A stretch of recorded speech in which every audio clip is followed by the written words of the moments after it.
Shalom Uvracha. We're studying this evening Parashat Bo, the weekly section of Torah study. And the particular verse that I would like to study together is in the 13th chapter, where as the Jewish people are experiencing the exodus from Egypt, God tells them through Moshe, Hayom atem yotzeim b'chodesh ha'aviv. You are leaving today in the month of the springtime, in the spring month, b'chodesh ha'aviv. Well, we all know that it was springtime because it says earlier. We know exactly which time of the year this was taking place. What is the significance of teaching us? What is the significance of teaching us that they're leaving in the springtime? You could suggest that maybe springtime is a symbol of what happens to the Jewish people. Maybe everything looks so dead and dormant. Maybe all of nature looks so lifeless at certain points before the spring, and then everything comes back to life. And maybe that's the story of the Exodus. Maybe that's the story of the Jewish people. Maybe that's the story of many people's lives, every person's life. You know, they need the springtime. Maybe that's the new renaissance in everybody's life. And maybe that's why the Exodus experience is taking place in the spring month, because the spring represents new forces of life.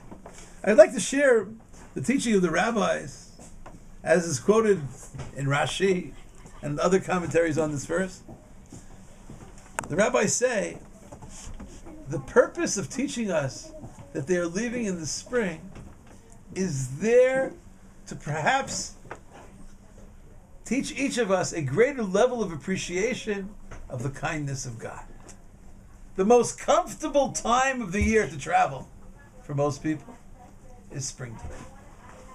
Hayom atem yotzeim b'chodesh ha'aviv v'chi lo hayinu yodeim be'ezeh chodesh yatzu. Are we really not aware of which month they're in? We just had a whole section about this is the month, the first of all of the months of the year. Elakach amar lehem ru'u chesed. Study the kindness that God has done with you. Shehotzi etchem b'chodesh shehu kasher latzeit. There's a verse in Psalms, Psalm 68. God took out those who were imprisoned bakosharot. Now there are many interpretations with kosharot. Motzi asirim bakosharot. According to one reading in rabbinic literature, bakosharot in the most kosher month, in the most appropriate month to leave. Lo chama v'lo tzina v'lo geshamim. It wasn't too hot. It wasn't too cold. There were no rainstorms. It was the most pleasant time of the year to leave.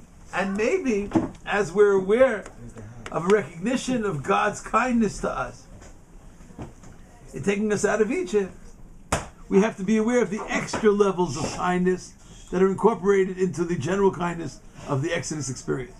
And for me, I don't read this just as a story of that which was.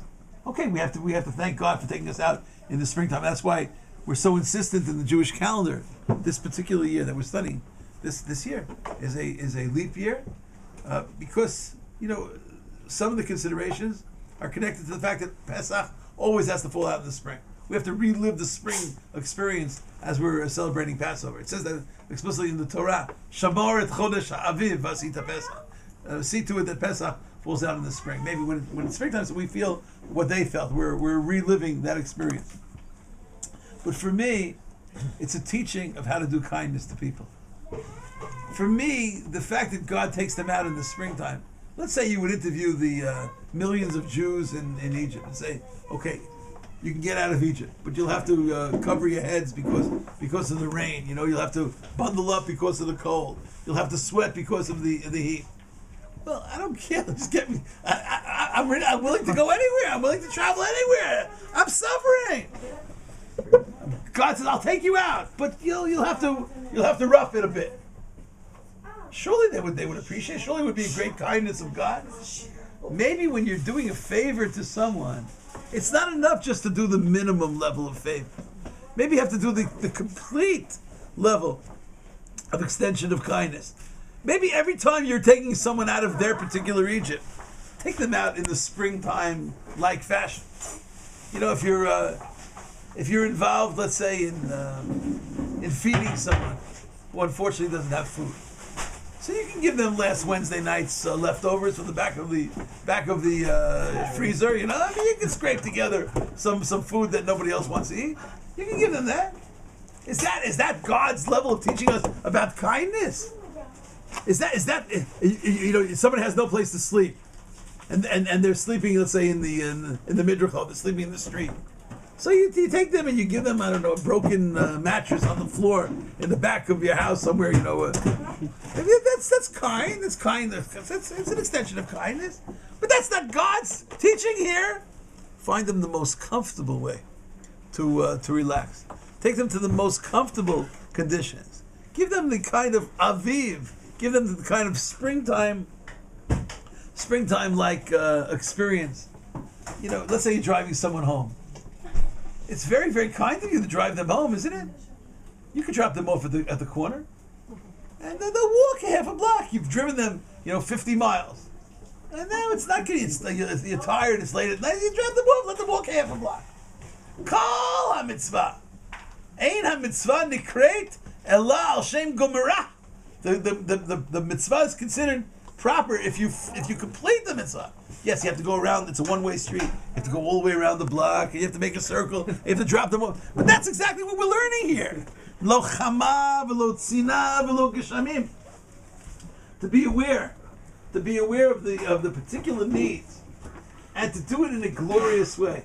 One of my favorite verses in the entire book of Psalms. You know, everybody has their own sentences. One of the sentences whenever I read it, it just moves me. I hope I'm interpreting it correctly. Is a famous psalm. It's read many times, many different places. Amongst the times that we recite it is on Shabbat morning in most communities, maybe all communities. It speaks about when people are going through difficulties, Psalm 91, and they call out to God. Yikra'eni ve'enehu. They call out to me, and I will respond. Imo anochi v'tzara. And I'm with them in their pain. I'm with them in their stress. And the next two words, I believe, are the key words to understanding this Chodesh HaAviv. Achal litzehu v'achal b'dehu. Beautiful words. Achal litzehu, I will release them, I will save them, and I will honor them. You know what's wrong so many times with the way people release other people? They release them, they free them, they help them, but they don't honor them. Okay, it's enough. I took you out of jail, so good. Yeah, the door's open. Manage on your own now. No, I want to take you out in an AVIV experience. I want Hayom Atem Yotzim. Hayom Atem Yotzim b'Chodesh HaAviv. I want to make it comfortable for you. It's not enough that I released you. V'chabedehu. And this is very, very difficult. You know why? Because so many times when people are saving other people from stress, so many times when people are helping other people, I hope doesn't apply, but in the past, there have been so many people who look down upon the person who's in need. They belittle their status. Look at this nebuch. Look how low they've reached. I have to save them. It's okay, it's enough I saved them. No! God's way of saving them, God's way of releasing them, God's way of redeeming them is v'achabedehu. I'm going to show them honor, and they're going to travel in the most glorious way in the Chodesh HaAviv. We're having a journey in the springtime, journey. That's the level, and we see through. We see throughout the Torah that in many cases the Jewish people need food. They need food. They need or they want. I don't know. We're not going to discuss that now. And they feel that they're lacking a certain kind of menu in the desert. Remember the whole story with the quails? God brings them certain kinds of birds to help satiate their need. So it's very interesting that the Torah describes how the birds fell. And in one verse in the book of Numbers, the 11th chapter, it says that these birds that were there, the quail, were blown into the camp of Israel, and they landed about 2 cubits 2 cubits above the ground. What's the significance of that? Uke'amatayim al pnei haaretz. 2 cubits. That's, I don't know, 3.5 feet, a few feet off the ground. So the rabbis teach, because God was bringing them food. Now, if somebody needs food, right? Let's say, could you deliver me some sushi? I need sushi. Yeah. Okay. So, and you put the sushi over there. You know, I need steak. You know, you put the steak. Okay. And I have to go and I have to actually bend over. You know, to get the quail. I mean, come on, God. I mean, you know, uchamatayim al pnei haaretz means. Kamatayim al pnei haaretz means that God didn't even want to make them go through the trouble of bending over. And I have to get the dough. Kamatayim is right within hand's reach. What is that? What's the significance of that lesson? It teaches us how to do chesed. It teaches us how to be kind. It teaches us how to be sensitive. So many people, if they're saving someone from a difficult situation, and these people needed a certain kind of provisions at this point, we have to take the extra step of making sure it's done in the Chodesh AVIV way. And I just like to quote the teaching in the Talmud, which says about 2 great rabbis who were teaching. Their names are Rabbi Ami and Rabbi Asi, on page 112 of Ketubot. And you know what they did? Rabbi Ami and Rabbi Asi, some of the greatest teachers in the Amoraic period, great rabbinical scholars. But they were so sensitive to the needs of the students. Now, I never had the privilege to study in the yeshiva of Rabbi Ami and Rabbi Asi. But you know, if you have Rabbi Ami and Rabbi Asi as a teacher, so what if it's a little uncomfortable? Yeah, so what if it's a little, you know, if the temperature is not exactly perfect? So it says in the Gemara, Kaimei mishimsha litula umitula lishimsha. They would constantly move the students from one place to another. Whenever the temperature was too warm in one place, so they would move the students. They would move them out of the sun and move them into a shady area. I guess today would be the equivalent of putting in, you know, the most comfortable air conditioning unit, right? And if it would get too cold in one place, mitula l'shimsha. What is that? That's hayom atem yotzeim b'chodesh ha'aviv. That's the teaching of the rabbis here. That, you know, so they're going out of Egypt. Take me out of Egypt. Well, so I have to go. So I have to travel in the rain. I have to travel in the cold. I'm willing to travel in the cold. I want to get out of Egypt. No, I'm going to take you out, motzi asirim bakosharot, you know, in the most glorious way. So Rashi says in Ketubot, he speaks there about, you know, kish hashemesh higia lamakom shehem yoshvim v'korsim v'chama mekaderet alhem omdim misham leishei batzel. Why? Rashi says it has something to do with the holiness of Eretz Yisrael. Rashi learns that. I think one can learn. that this is the glory of Torah. That maybe you're supposed to teach Torah always in a comfortable way. You know, they don't have to sit there and freeze and sit there and sweat. Make them feel comfortable. God takes us out of Egypt in Kosharot, B'chodesh Aviv. So everybody should be studying B'chodesh Aviv kind of experience. Everybody needs Chodesh Aviv. Rashi says in Ketubot, Kedei shelo yuchelu lihitraim al yeshivat Eretz Yisrael. So no one should ever complain about Israel. Rabbi Ami and Rabbi Asi were these great teachers in Israel. So maybe some foreign student, you know, I don't think they really had over. But let's say some overseas student would come and say, "Oh, you know, when I studied, you know, in back home, it was so comfortable. You know, we had such ideal conditions. So in order that no one should ever complain about Eretz Yisrael, they've been perfect. Which means, by the way, anybody that's in Eretz Yisrael, based on this Gemara, it means you have to make Eretz Yisrael the most comfortable place in the world. Otherwise, you're violating the principle of this law. So I think this achaltzeu v'chabedeu, this idea of releasing someone and honoring them, that's the teaching of Hayom Atem Yotzim B'chodesh Aviv.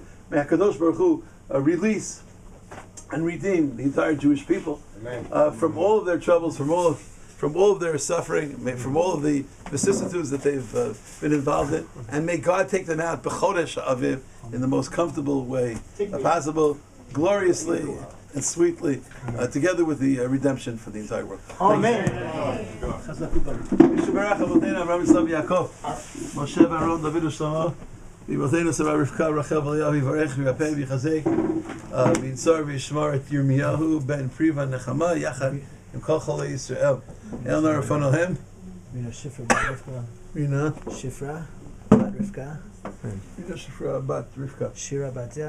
Shira Batya, Bat Chasida. הקדוש ברוך הוא יבוא לרחמים עליהם, לחלימם ורפאם, להחזיקם חגית בת טובה. וחגית בת טובה. couple דוד ורבקה. אלימלך דוד בן חיה ביילה. אלימלך דוד בן חיה ביילה. חיה ביילה. רפאל אליעזר בן לאה. רפאל אליעזר בן לאה. לאה. חיים זליג מאיר בן שרה מלכה. חיים זליג מאיר בן שרה מלכה. שרה מלכה. פרומה בת שרה מלכה. פרומה בת שרה מלכה. בת שרה מלכה. הקדוש ברוך הוא יבוא לרחמים עליהם, לחלימם ורפאם, להחזיקם ולחיותם, ישלח להם מהרה רפואה שלמה מן השמיים לכל איבריהם, לכל גידיהם, בתוך שאר חולי ישראל, רפואת הנפש, רפואת הגוף, השתא בגלוב זמן קריב, ונאמר אמן.